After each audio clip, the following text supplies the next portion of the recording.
విశ్వం విజయ్ గారిచే నిర్వహించబడే advanced law of attraction class attend అవ్వాలి అనుకుంటే కామెంట్ సెక్షన్ లో ఉన్న గూగుల్ ఫామ్ ని ఫిల్ చేయండి లేదా డిస్ప్లే అవుతున్న నెంబర్ కి కాల్ చేయండి. చాలా మంది బిజినెస్ పీపుల్ చూస్తాం. సో రిచ్ అవ్వాలని వాళ్ళలో చాలా స్ట్రెస్ ఉంటుంది అనమాట. సో నార్మల్ గా ఉన్న వాళ్ళు ఏంటంటే లైట్ తీసుకుంటూ ఉంటారు. సో ఇప్పుడు అది కావాలని ఉంటది మనకి. సో ఎంతవరకు స్ట్రెస్ తీసుకోవాలి, ఒత్తిడి అనేది అసలు అవసరమా, లా ఆఫ్ అట్రాక్షన్ అసలు ఏం చెప్తుంది? అవునండి. అంటే ఇక చూడండి, మనం ఎంత రిలాక్స్‌గా ఉంటే అంత గ్రోత్ అవుతాం అంటాం. ఓకే. బట్ ఒకటి గుర్తుంచుకోండి, ఏదైనా సరే ప్రెషర్ లేకపోతే మూమెంటమ్ ఉండదండి. అంటే నేను ఎళ్ళాలి అక్కడికి. ఒక రీజన్ ఉన్నప్పుడు మన మూమెంటమ్ అనేది వస్తదండి. సపోజ్ ఇక్కడ నుంచి నేను ఢిల్లీకి వెళ్ళాలి. ఢిల్లీకి ఎందుకు వెళ్ళాలి? ఒక పని ఉంటేనే కదా మనం వెళ్ళేది. పని లేకపోతే మనం వెళ్ళం. అంటే లిటిల్ బిట్ టెన్షన్, అంటే కొంచెం ప్రెషర్ ఉంటే బెటరే. అంటే టెన్షన్ అవసరం లేదు. ప్రెషర్ అనేది ఒత్తిడి ఉంటే మీరు చూడండి, వాటర్ కూడా ఆ ప్రెషర్ యొక్క డిఫరెన్స్ వల్లనే మూమెంటం అనేది ఉంటుంది, వాటర్ డిఫరెన్స్.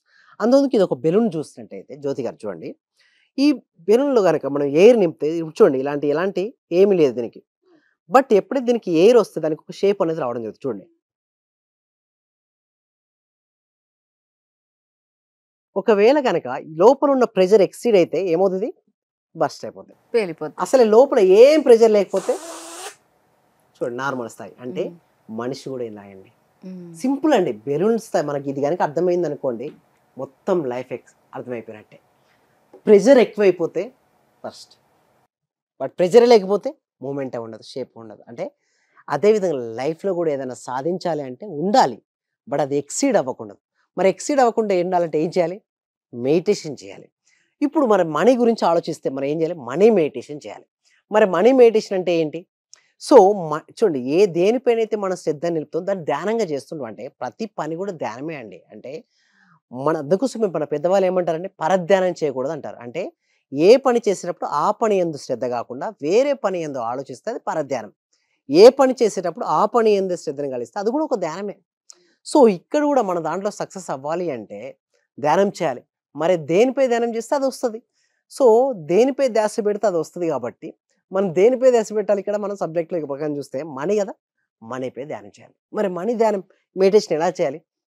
అయితే దానికంటే ముందుగా 4 స్టేట్ ఆఫ్ మైండ్స్ ఉంటాయండి. అవేంటి అంటే beta state of mind, okay, alpha state of mind, theta state of mind, delta state of mind, 4 state of minds ఉంటాయి. బీటా స్టేట్ ఆఫ్ మైండ్, ఇప్పుడు నేను మాట్లాడుతున్నాను, మీరు వింటున్నారు. మీరు మాట్లాడుతున్నారు, నేను వింటున్నాను. ఇది బీటా స్టేట్ ఆఫ్ మైండ్ అంటారు. అంటే చాలా థాట్స్ ఉంటాయి. ఇక్కడ మనం మాట్లాడుతున్నప్పటికీ మన మనసులో ఏదేదో ఆలోచనలు వస్తుంటాయి. ప్రతి ఆలోచన శక్తి బయటికి వెళ్తుంది. ఆలోచన రూపంలో శక్తి వెళ్తుంది. ఎంత ఎక్కువగా ఆలోచనలు రిలీజ్ అవుతుంటే అంత శక్తిని మనం కోల్పోతుంటాం. ఒక వ్యక్తి సాధ్యమైనంత వరకు ఆలోచన తగ్గించుకున్న కొద్దీ శక్తి పెరుగుద్ది. సో, బీటా లెవెల్‌లో హెవీగా వస్తాయి థాట్స్. అదే ఆల్ఫా స్థితికి వచ్చేసరికి ఎలా ఆలోచన తగ్గుతూ ఉంటాయి. ఆలోచన తగ్గుతున్న కొద్దీ సంకల్ప శక్తి పెరుగుతుంటుంది. ఏంటండి? ఆలోచనలు తగ్గుతుంటే కొద్దీ సంకల్ప శక్తి పెరుగుతుంది. అదే టీటా స్థాయికి వచ్చేసరికల్లా కూడా థాట్‌లెస్ స్టేజ్‌కి, మైండ్‌ఫుల్ స్టేట్‌కి వచ్చేస్తారు. ఎప్పుడైతే మైండ్‌ఫుల్‌నెస్‌గా ఒక ఆలోచన రహిత స్థితికి వెళ్ళిన తర్వాత మీరు గనక ఆలోచన గనక రిలీజ్ చేస్తే ఇది జరగాలి అని గాని, జరుగుతుంది అని గాని నమ్మి ఒక చిత్రాన్ని మీరు చూసినప్పుడు మీ మనసులో అది రియాలిటీకి వస్తుంది టీటా స్టేట్‌లో. దీని గురించి ప్రాక్టికల్ క్లాసెస్ ఉంటాయండి. 6 డేస్ అందులో క్లియర్‌గా ఎక్స్‌ప్లెయిన్ చేస్తాను టీటా స్టేట్ గురించి. Next delta. ఇది మనకు అనవసరం డెల్టా. ఎందుకంటే కలలు రానటువంటి, కలత లేనటువంటి గాఢ నిద్రా స్థితి డెల్టా స్థితి. ఇది కూడా మనకు అనవసరం. బీటా అనవసరం అండ్ డెల్టా అనవసరం. మనకేం అవసరం అండి? Alpha and theta. ఆల్ఫా ఎక్కడైనా సరే స్టార్టింగ్ స్టేట్ మెడిటేషన్‌లో మనకు దొరుకుతుంది. బట్ టీటా అంటే ఏంటంటే డీప్ మెడిటేషన్ స్థితి. అంటే ఋషులు, మునులు, యోగులు, సిద్ధులు ఆ టైప్ కల్లా కూడా వాళ్ళ యొక్క మానసిక స్థితి, అంటే వాళ్ళ మైండ్‌ను జయించిన వారు. ఎవరైతే వారి మనసును జయిస్తారో వారు విజేతలుగా మిగులుతారు. అంటే మన మనసును జయిస్తే మన మనసే మనకు మంచి మిత్రుడు. ఒకవేళ మన మనసును జయించకపోతే మన మనసే మనకు చెడ్డ శత్రువు. మన మనస్సు మంచి మిత్రుడు కావాలి అన్నా, లేదా చెడ్డ శత్రువు అవ్వాలన్నా ఎవరికైనా చెప్పండి మనమే. అంటే ఒక ప్రాపర్ ట్రైనింగ్ అనేది అవసరం అండి. అయితే మనకు 6 డేస్ ప్రాక్టీస్‌ని ప్రాపర్ ట్రైనింగ్ ఇస్తాను. దీని తర్వాత టీటా స్టేట్‌కి వచ్చి మనీ మెడిటేషన్ అంటే ఏంటంటే ఏదైనా ఒక అఫర్మేషన్ తీసుకోవచ్చండి. ఐ యామ్ రిచ్ గాని, ఐ యామ్ మనీ మ్యాగ్నెట్ గాని, డబ్బు నాకు వివిధ సోర్సెస్ ద్వారా మల్టిపుల్‌గా నా దగ్గరికి వస్తుందని గాని, ఏదైతే ఆలోచన గనుక మీరు పదే, పదే, పదే, పదే మీ మనసు నుంచి వెళ్తారో you will become like that. ఇప్పుడున్నటువంటి మన జీవితం ఏదైతే ఉందో, మన గతం జీవితపు యొక్క ఆలోచనల యొక్క ఫలితమే ఈ రోజటి మన జీవితం. రేపటి జీవితం అద్భుతంగా, ఆనందంగా, అమోఘంగా, ఐశ్వర్యవంతంగా, డబ్బుతో, సిరి సంపదలతో, సుఖ సంతోషాలతో, భోగభాగ్యాలతో ఉండాలనుకుంటే ఈ రోజు నుంచే మన ఆలోచన మార్చుకొని నిజంగా నేను బాగుంటాను, నా జీవితం బాగుంటుంది. ఆ విధంగా గనక ధ్యానం చేయడం మొదలుపెడితే అన్నీ అంటే కంటిన్యూస్‌గా నేనేం చెప్తానంటే ప్రాక్టీస్‌లో గోల్డ్ కలర్ ఇమాజినేషన్ చేసుకోమని. ఆ ఫ్లో ఆఫ్ లైట్స్ అంటే ఫ్లో ఆఫ్ బంగారపు కాంతితో మనం పడ్డట్టుగాను, బంగారపు ఆర విస్తరిస్తున్నట్టుగాను, గోల్డ్ కాయిన్స్ పడ్డట్టుగాను. సో, లాట్ ఆఫ్ థింగ్స్ ఉంటాయండి. సో, ఇట్లా మనం చేసుకుంటూ లోపల పాజిటివ్ అఫర్మేషన్స్ అంటే ఎప్పుడూ మనీ గురించి పాజిటివ్‌గా రిపీట్ చేస్తూ ఉండాలి. ఎందుకు మనీ రాదు అంటే మనీ గురించి నెగెటివ్ విన్నా సాధ్యమైనంత వరకు లాసెస్ గురించి వినకండి. నెగెటివ్ గురించి వినొద్దు. ఎందుకంటే మీరు ఎంత ఎక్కువగా నెగెటివ్ గురించి చూసినా, నెగెటివ్ గురించి విన్నా, నెగెటివ్ మాట్లాడినా మీరు దాన్నే ఆకర్షించుకుంటారు. ఎందుకంటే లోపల ఏదైతే ఉందో బయట అది ఆకర్షించబడుతుంది. అంటే లోపల దేని ఆలోచన ఉంది? నెగెటివ్ ఆలోచన. అందుకోసమే మనీ గురించి ఇప్పటివరకు మీ వదిలేయండి స్థితిగతులు ఇప్పటివరకు. బట్ రేపనే రోజు ఎలా ఉంటుందంటే మీరు ధనవంతులుగా మారిపోతారు.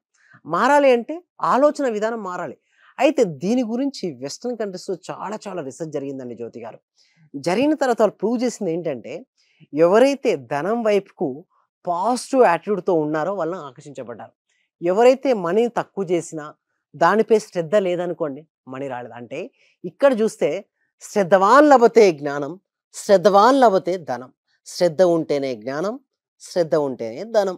సో, ధనం రావాలంటే మనం శ్రద్ధ వహించాలి. సో, ఏ పని చేసినా ఆ పని యందు పూర్తి శ్రద్ధతో అంటే మైండ్‌ఫుల్‌నెస్ అంటే మీరు టీ తాగుతున్నప్పుడు కేవలం టీ తాగడం పైనే శ్రద్ధ. కేవలం ఇప్పుడు మాట్లాడుతుంటే కేవలం మాటలపైనే. వాక్ చేస్తున్నప్పుడు ఆ గాలి సౌండ్స్, స్నానం చేసేటప్పుడు ఆ నీటి స్పర్శ. సో, ఆ పూల యొక్క స్మెల్ అంటే మనం ఏదెక్కడ చూస్తుంటే అక్కడంటే ఇప్పుడు సూర్యోదయాన్ని చూస్తూ ఉంటాం. ఆ సూర్య కిరణాలను గమనించడం అంటే ఎరుకను కలిగి ఉండడం. ఎవరైతే అంత మైండ్‌ఫుల్‌నెస్‌తో సూపర్ కాన్షియస్‌తో ఉంటారో వారు ధనవంతులు ఈజీగా అవుతారండి జ్యోతి గారు.